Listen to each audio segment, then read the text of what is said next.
Hello, and welcome back to Read Aloud with me, Dan. Today on Read Aloud, we're going to be reading from Red Scare Tactics and the Criminalization of Radical Fightback, an article by Charisse Burden-Stelly.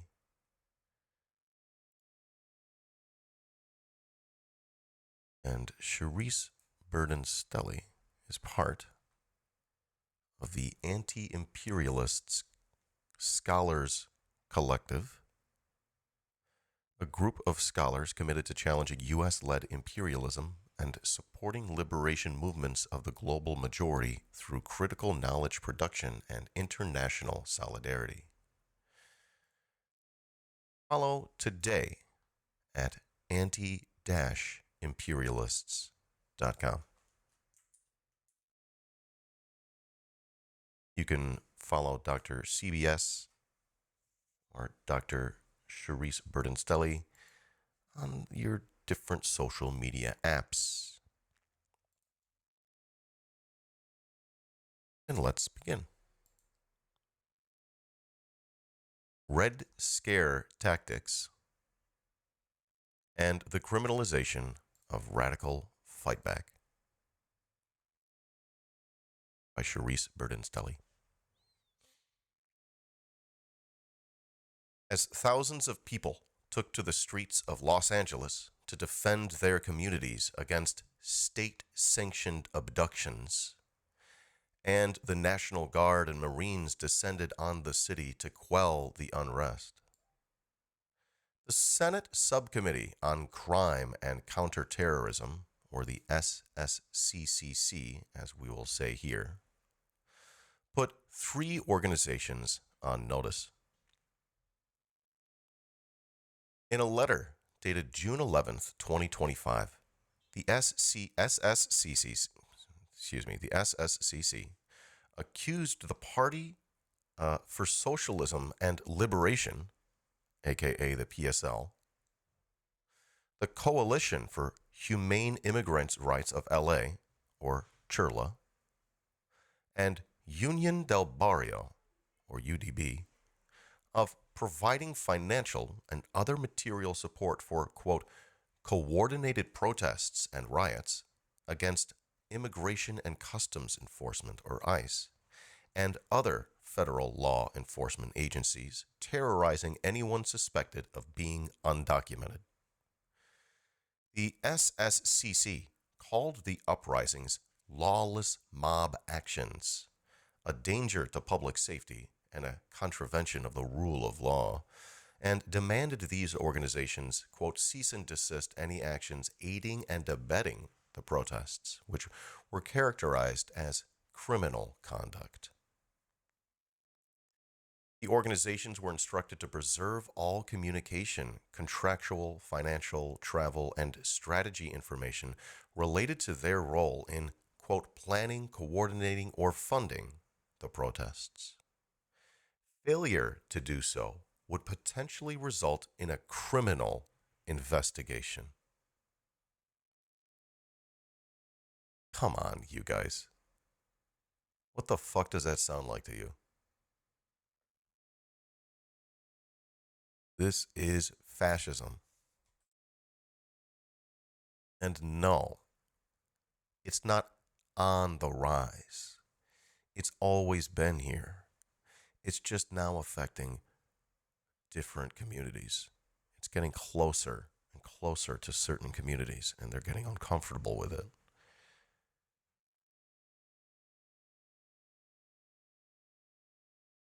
Dr. CBS says, on the surface, the letter appears to be a direct response to the mass resistance campaign against the brutal, arbitrary, and dehumanizing anti-immigration policies of the Donald Trump regime. Policies that have merely intensified and spectacularized the draconian approach of the previous regime. However, this action from the SSCC signals a much larger campaign of anti-radical repression for several reasons. First, it mischaracterizes mass protest as criminal behavior that menaces the public and law enforcement. Second, given the subcommittee's focus on financial records, organizations that support counter-hegemonic protests are contorted into potential criminal enterprises. Third, the collection of a deluge of documents about donations, relationships, communications, and logistical supports the establishment of guilt by association. In other words, the SSCC is targeting the organizations themselves, as well as anyone who can be associated, affiliated, or connected to them. Finally, the demand for all emails, grant applications, talking points, third-party contracts, etc., allows substantial room for error by the organizations, which significantly increases the possibility of noncompliance and thus a criminal investigation.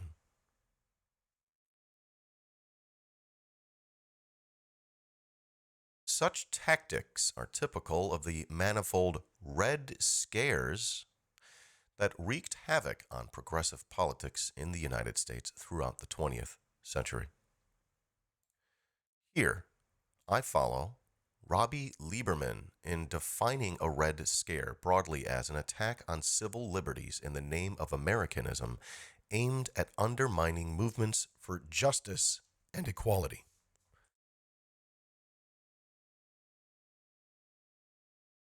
Dr. CBS says Red Scares codify militant challenges as foreign inspired or originating outside of U.S. shores and U.S. ideals, as subversive or aimed at maliciously undermining, impeding, or overthrowing the political, economic, and social functioning of the U.S., and or as un-American or fundamentally incompatible with the diametrically opposed to let me say that again. Or fundamentally incompatible with and diametrically opposed to the ideological and material specifications of the United States. Moreover, Red Scares typically include the convergence of all three branches of government in curtailing freedom of speech, assembly, and association. The central role of the corporate media in spreading the state's demonization of enemies from without and within, the distortion and criminalization of protest and refusal, disciplining of the citizenry, especially focusing on racialized communities, oppressed nationalities, and counter-hegemonic political ideologies, the weaponization of deportation, congressional hearings meant to construct and discredit dissidents, and banning heretical literature and anti-intellectualism and attacks on the university. Red Scares are commonly understood as discrete historical moments.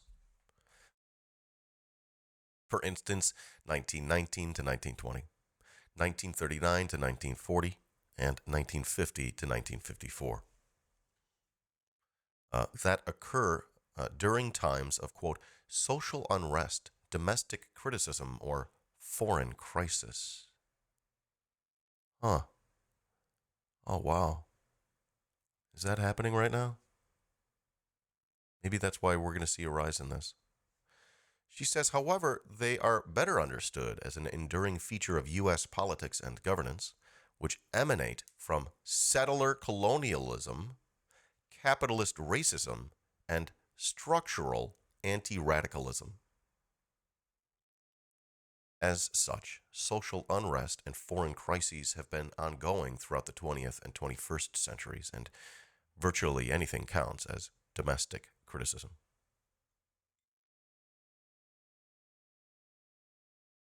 Red Scares generally develop in the type of conjecture we currently inhabit, in which war or heightened militarism, economic downturn, and a rise in violence against racialized people, either by the government, civil society, or both, intersect.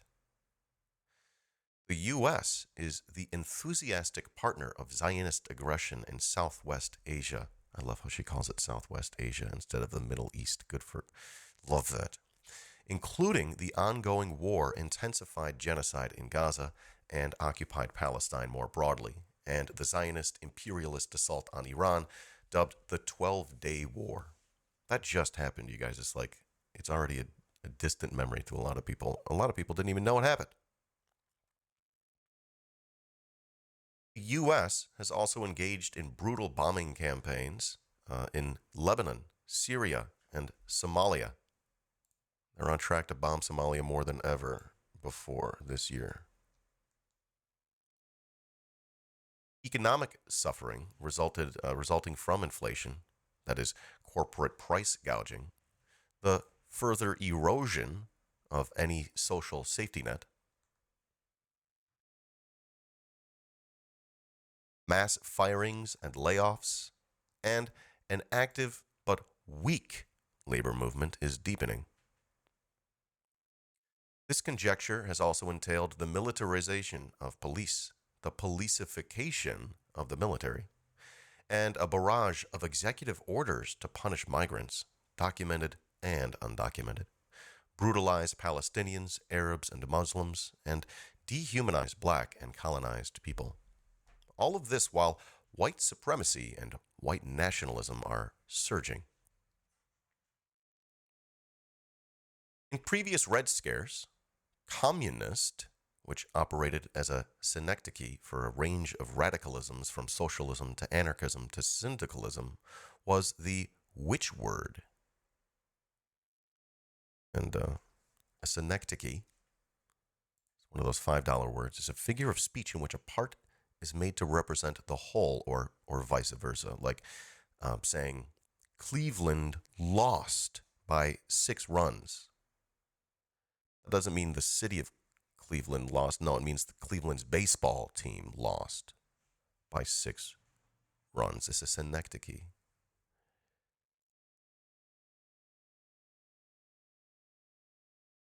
As Du Bois explained,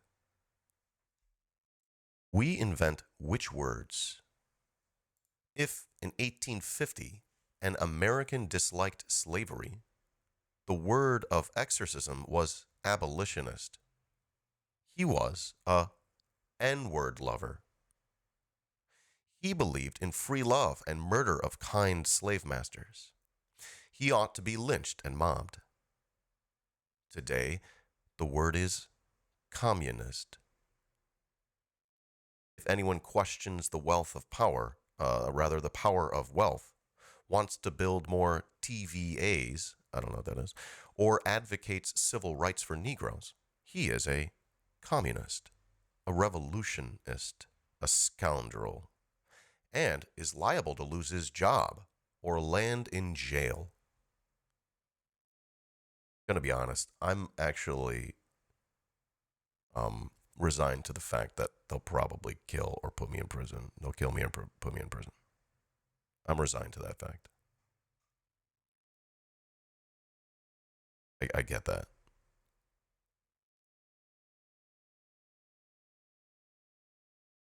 Reading on, our current witch words include anti-Semitism, bastardized to mean any critique of Israel or Zionism. DEI, aimed at crushing any modicum of power privilege or access gained by minoritized people, with a particular focus on black and transgender folks.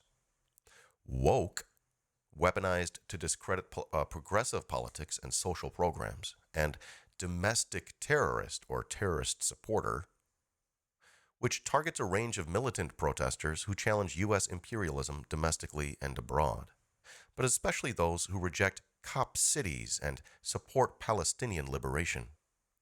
There's literally a guy on YouTube who made a video calling me a terrorist supporter.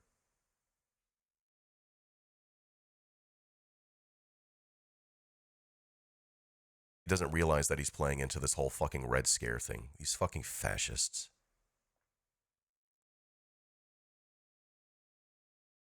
She says, the disciplining of the Party for Socialism and Liberation illuminates how current witchwords continue to be undergirded by an abstract communist, socialist, Marxist, radical left threat. Prior to the June 2025 uprisings in LA, PSL had been accused by mainstream media outlets, the propaganda arm of the U.S. state, of anti-Semitism for propagating anti-Israel sentiment, especially during the student encampments at Columbia University, and of being funded by the Chinese Communist Party. No, I'm not paying for New York Times.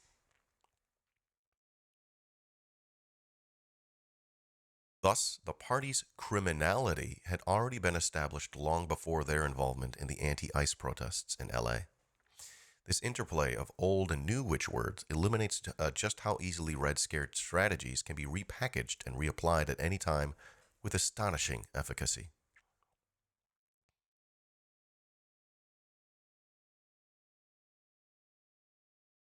Three important Red Scare tactics can be identified in the attack on PSL, Chirla, and UDB.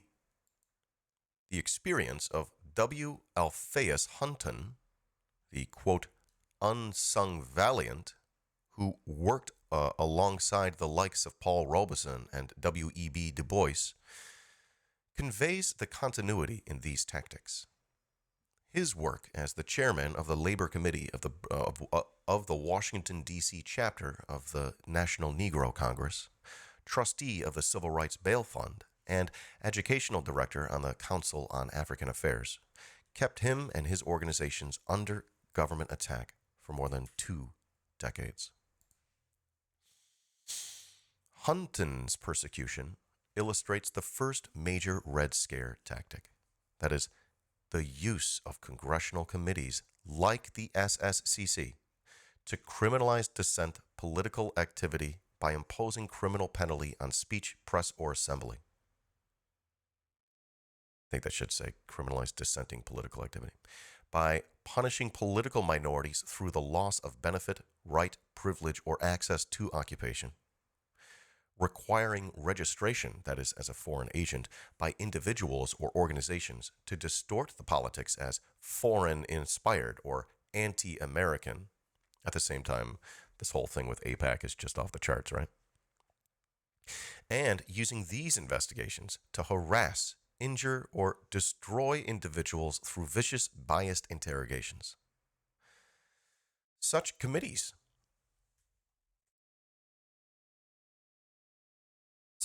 include the Fish Committee of the House of Representatives, the McCormick-Dickenstein Committee, the Dyes Committee, the Overman Subcommittee of the Committee on the Judiciary, the House Un-American Activities Committee, WHAC, pretty whack if you ask me, the Subversive Activities Control Board, and the Senate Internal Security Subcommittee.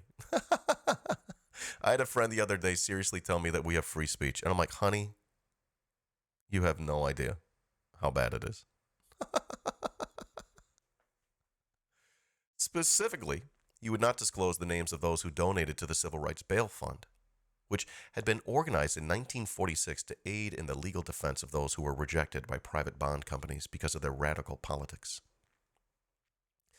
Not only did HUAC, House Un-American Activities Committee, turn Hunton into a criminal and prisoner, but it also turned insistence on the right to confidentiality into a threat to national security and exposed donors to potential harassment, persecution, and prosecution. Today, in demanding the same type of information from PSL, Chirla, and UDB on pain of a criminal investigation, the SSCC is similarly poised to cast a pall of criminality on radical individuals, organizations, and movements. Sounds bad because it is. Relatedly, Red Scare logic dictates that militants are not only criminals, but also preeminent threats to law enforcement. The funny thing is it's the opposite. law enforcement's a threat to us. They murdered Fred Hampton. Like, come on, dude. In his bed, bro. Starting around 1919, J. Edgar Hoover, the founding and longest serving director of the FBI, formerly the Bureau of Investigation, who worked closely with various anti-radical committees, continuously asserted that it was the ignorant and violent criminal elements that believed in and proffered radical doctrines like communism and sought to thrust the nation into anarchy, lawlessness, and immorality. Yes, Chad. Thank you for correcting me. Fred Hampton was assassinated by bloodthirsty FBI and Chicago cops, fascists, under direction of this guy right here. So,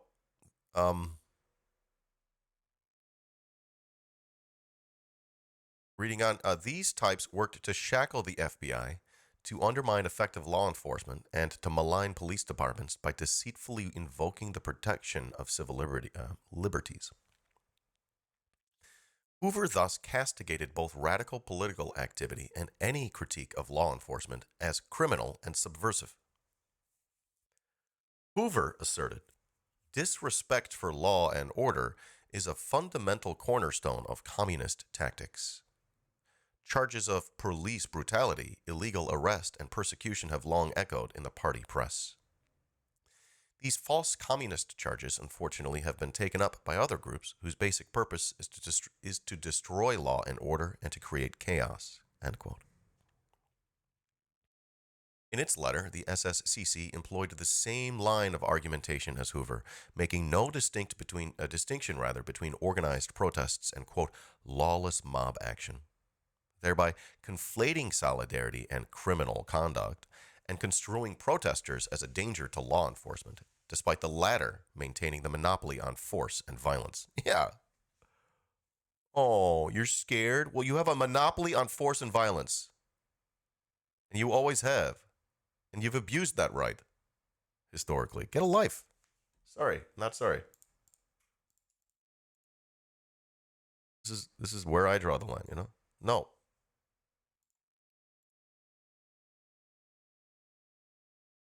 The second Red Scare tactic is compelling information about organizations, individuals, and movements while bypassing constitutional rights like due process, protection against self-incrimination, and freedom of speech, association, assembly, and expression. Purpose of compelling troves of data is twofold. First, access to these records allows investigative committees to cast a wide dragnet to criminalize not only direct targets, but also anyone affiliated with the organization, however loosely, through donations, sympathy, indirect engagement, such as being on a mailing list and the like. Yeah. You guys, this is only going to get worse before it gets better. Let me put it that way. The result is often a downturn in organizing and activism due to fear of prosecution and persecution. Second, demanding an astronomical amount of information allows the committees to drain organizations of resources, time, and manpower, to distract them from important organizing work, and to open them up to penalty for noncompliance. In 1955, on Hunton's recommendation, the CAA closed down after 18 years because of ongoing government harassment that made it, quote, difficult, if not impossible, to function. The nail in the coffin was the SACB's demand for all correspondence between the CAA and the African National Congress and the South African Indian Congress. All correspondence and materials published and circulated from 1946 to 1945, and all records of funds sent internationally, just as the SSCC used the anti-ICE protests as a pretext to strong-arm sensitive information from radical organizations.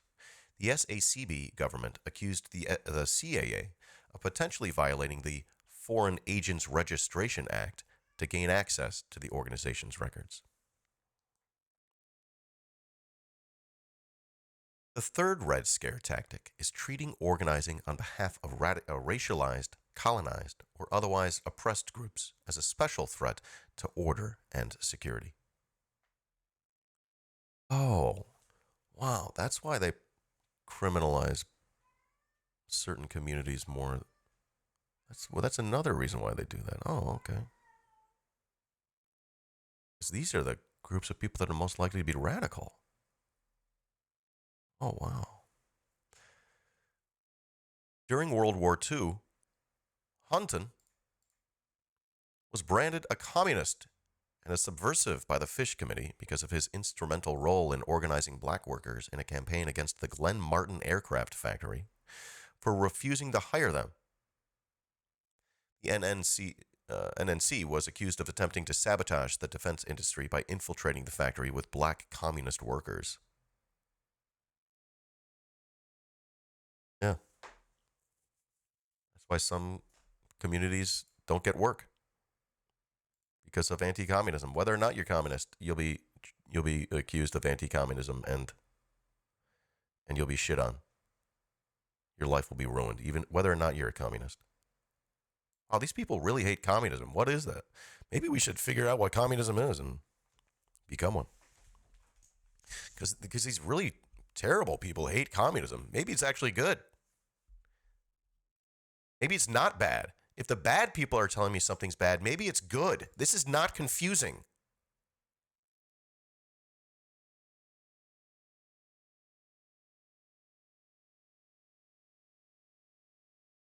Where was I?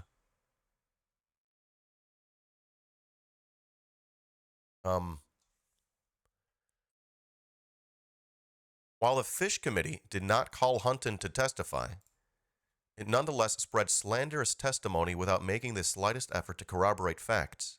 And it was only when Hunton insisted that he had the right to face his accusers that he was told he had been exonerated of charges of subversion and disloyalty. As Hunton later explained here, rabid anti-communists represented the pro-fascist elements in America that aimed to, quote, stifle all expression of opposition to the imperialist Jim Crow status quo. Likewise, the history of all the congressional investigating committees from Martin Dies on down to the present McCarthy and Velde committees, here's McCarthy, has been one of the victimizing the fighters against Jim Crow. Doesn't McCarthy look a lot like Ted Cruz? It's like wild.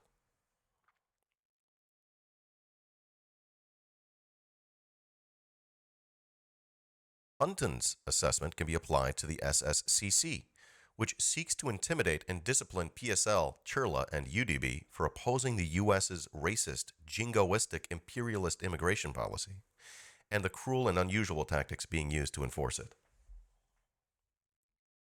This is evident in the claim that the three organizations menaced the, quote, rule of law by defending a vulnerable, super-exploited population. The effects of Red Scares are typically devastating for those who are committed to structural transformation, but they are by no means the only victims. Anti-radical government repression creates an atmosphere of intimidation, paranoia, and distrust. This is meant to discourage citizens from taking on political views that could be construed as un-American or subversive or woke in today's parlance. Supporting organizations that have been criminalized by the U.S. government, the biggest terrorist organization in the history of the world. Is going to call you a terrorist or a terrorist supporter? That's a badge of honor, motherfucker. And participating in protests, boycotts, strikes, or other actions that might be deemed lawless mob action. But as Alphaeus Hunton demonstrated, collective fightback is both crucial and possible, even as the U.S. government wages war on poor, working class, racialized, colonized, undocumented, and otherwise oppressed and exploited people. As Democrat elected officials prove feckless and inert in the face of creeping fascism, it is up to ordinary people to organize ourselves against immiseration and dehumanization, to defend our institutions and organizations against government repression and lies, and to struggle courageously, for political and economic democracy. Otherwise, the forces of liberation will continue to be crushed in this Red Scare and the next. She says this Red Scare, as in present Red Scare, as in we're here. If you're not a communist and you are not happy with the things that the U.S. government is doing, realize that you live, if you live in the United States, you live in the heart. It's like you live right there in the middle of the Death Star, okay? And you're screaming, hey, I don't like what the Death Star is doing.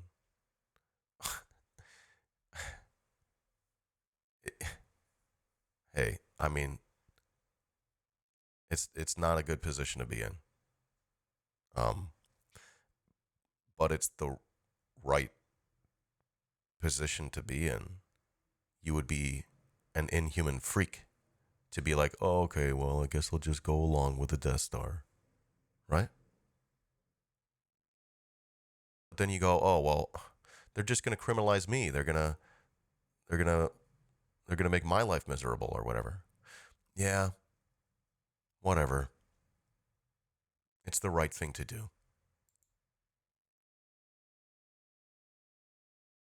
So please do it. If you're not a communist, join your communist friends and get their back. If you are a communist, hold on tight.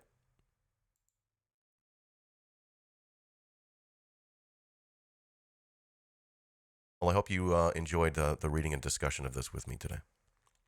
If you did, please consider supporting my content. One way to do so, hang out with us in the morning when we do the readings. We do it most mornings around 8 or 9 a.m. Central Time. That's my morning time. And then I usually share those to YouTube unlisted for about a month.